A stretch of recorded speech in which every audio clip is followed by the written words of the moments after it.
बिना बिहार की गलियां सूनी पड़ी रहती। नालंदा विक्रमशिला भले जला दिए गए, फिर भी गलियों की रागिनी जिंदा थी। बिहार की माटी में इतनी उर्वरता है कि 14वीं शताब्दी में ही पुनर्जागरण के लक्षण विद्यापति में आ गए। संस्कृत अब पोथी की चीज हो गई थी। लोक भाषा के कवि विद्यापति पूरे पूर्वांचल में छा गए।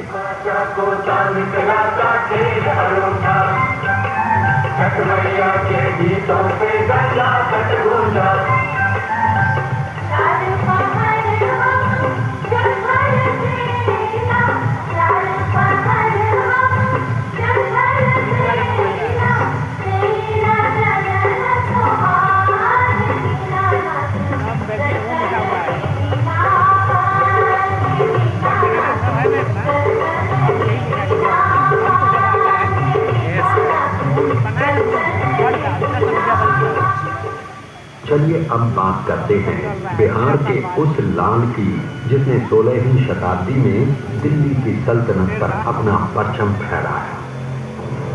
वो न केवल युद्ध कौशल में महारत हासिल किए हुए था, बल्कि उससे भी ज्यादा कुशल शासन प्रबंधक था।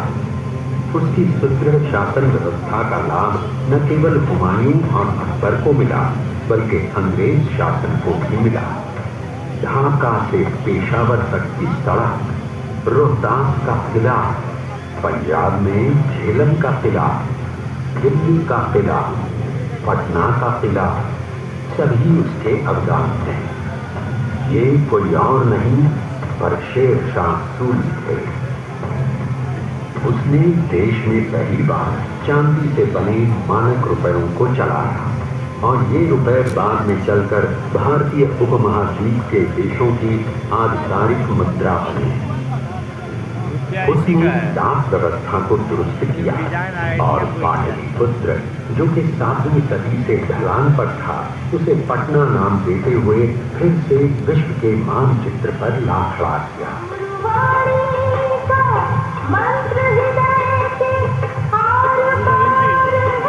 पटना में जन्मे गुरु गोविंद सिंह उस वक्त पटने में ही सूफी संत बीठन पाते हैं और उनके नाम आज भी बीठना पहाड़ी मोहल्ला है।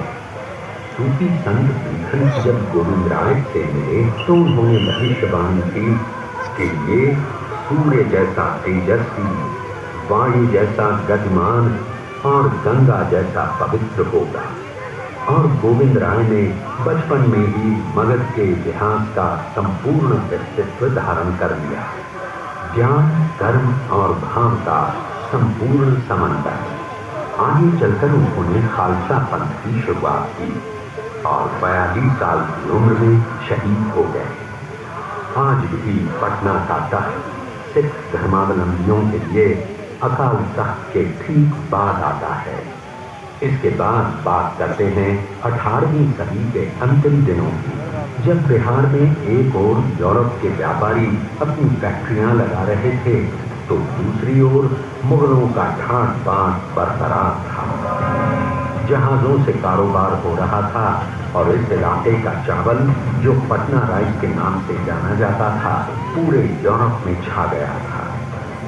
इसके बाद भारत में अंग्रेज राज स्थापित होने लगता है और अंग्रेजों के खिलाफ लोहा लेने में बिहार के लोगों का योगदान सर्वोपरि है।